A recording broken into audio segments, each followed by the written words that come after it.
살다 보면 참 많은 인연을 만납니다. 하지만 그 중에서도 오래도록 마음속에 남는 건 역시 친구지요. 어릴 적부터 함께 뛰놀던 동네 친구, 중학교 때 같은 책상에 앉아 숙제를 베껴 쓰던 친구, 군대에서 서로 기대며 버텼던 전우 같은 친구, 직장에 들어와서 힘든 현실을 함께 욕하며 버텼던 동기들까지. 친구라는 이름만 들어도 벌써 마음이 조금은 따뜻해지지 않으시나요? 저에게도 평생 잊지 못할 친구들이 있습니다. 그 친구들과 함께 겪은 해프닝들, 즉 그때는 얼굴이 화끈거리고 당황스러웠지만 세월이 흘러 돌이켜보면 피식 웃음이 나는 이야기들이 있지요. 오늘은 그중 몇 가지를 꺼내보려 합니다. 저는 시골 마을에서 자랐습니다. 마을 끝에 커다란 느티나무가 있었는데 방과 후에는 아이들이 죄다 그 그늘 아래 모여들곤 했지요. 그 중에서도 저와 죽이 잘 맞던 녀석이 하나 있었습니다. 이름은 철수. 철수와 저는 늘 붙어다니며 장난을 쳤습니다. 하루는 여름날 마을 어귀냇가에서 놀다가 서로 물싸움을 하다 그만 제 바지가 툭 벗겨져 버린 겁니다. 저는 급히 물속에 들어가 숨어버렸는데 그 순간 철수 녀석이 제 바지를 나무 위에 걸어놓고는 깔깔 웃으며 도망가 버렸습니다. 그때는 세상 끝난 줄 알았지요. 하지만 지금 떠올리면 얼마나 순수하고 귀여운 장난이었는지 모릅니다. 그날 이후 마을 어른들이 저를 볼 때마다 물속에서 수영만 하던 애라며 놀렸던 기억이 있습니다. 중학교에 올라가서는 공부보다도 친구들과 어울리는 게 더 재미있었습니다. 특히 소풍날이 되면 늘 사고가 터졌지요. 한 번은 봄 소풍으로 뒷산에 갔는데 철수와 저는 도시락을 싸우지 않았습니다. 이유는 간단했죠. 야, 친구들이랑 나눠 먹으면 되잖아. 라는 단순한 생각이었거든요.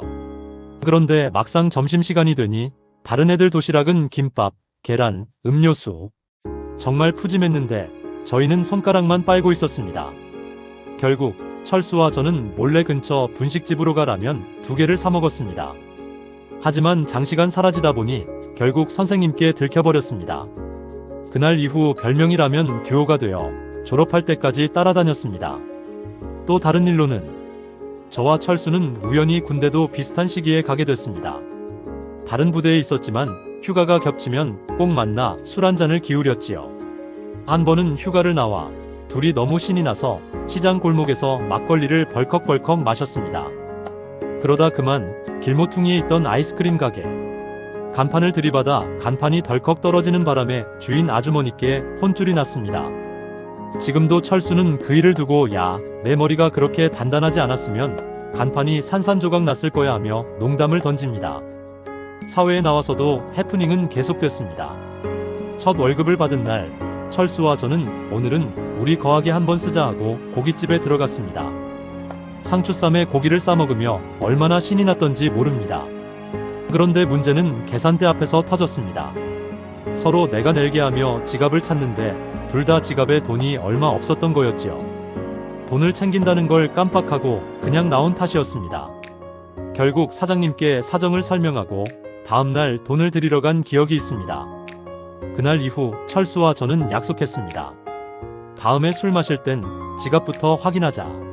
이렇듯 친구와의 해프닝은 때로는 창피하고 때로는 곤란한 일이었지만 세월이 흐른 지금 돌이켜보면 모두가 웃음이 되는 추억입니다.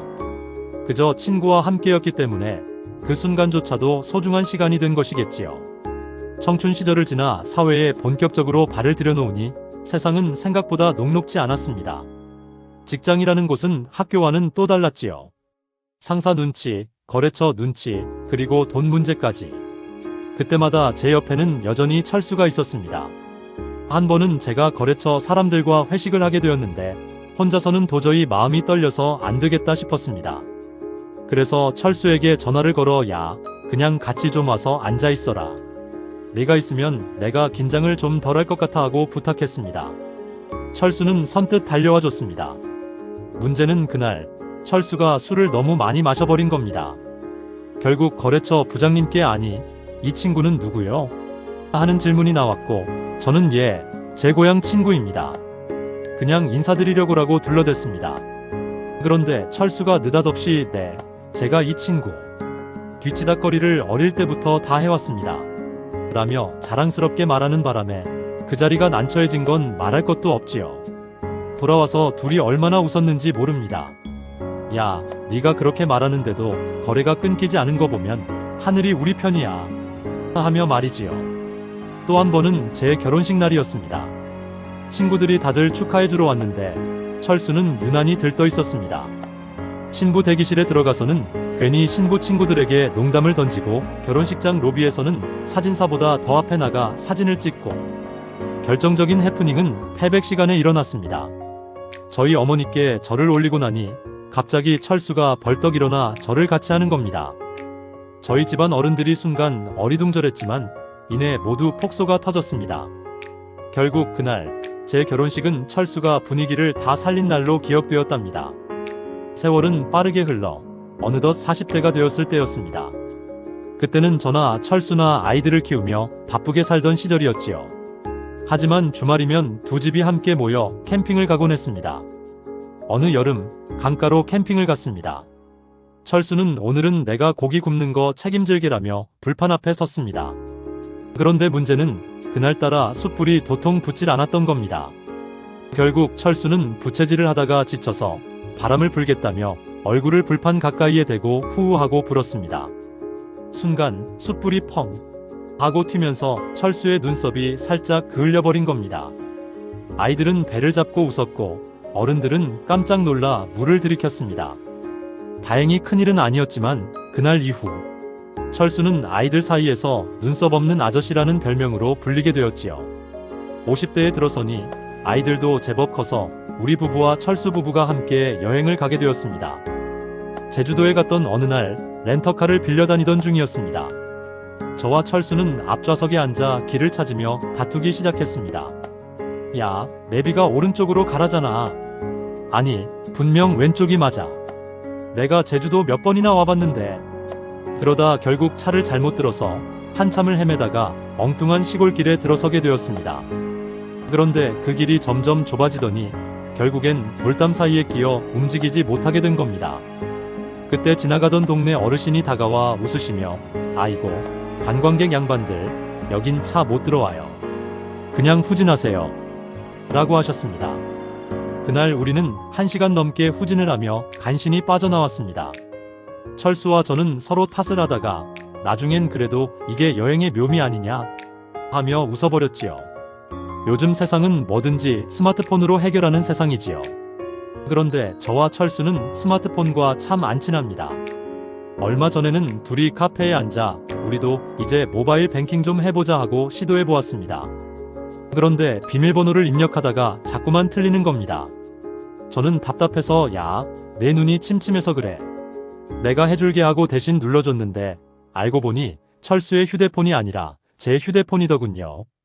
결국 서로의 계좌가 막히고 은행에 가서 해제 신청을 하느라 하루를 다 날려버렸습니다. 은행 직원이 우리를 보며 두 분 형제세요? 하고 물을 정도였지요. 이렇듯 나이가 들어서도 해프닝은 끊이지 않습니다.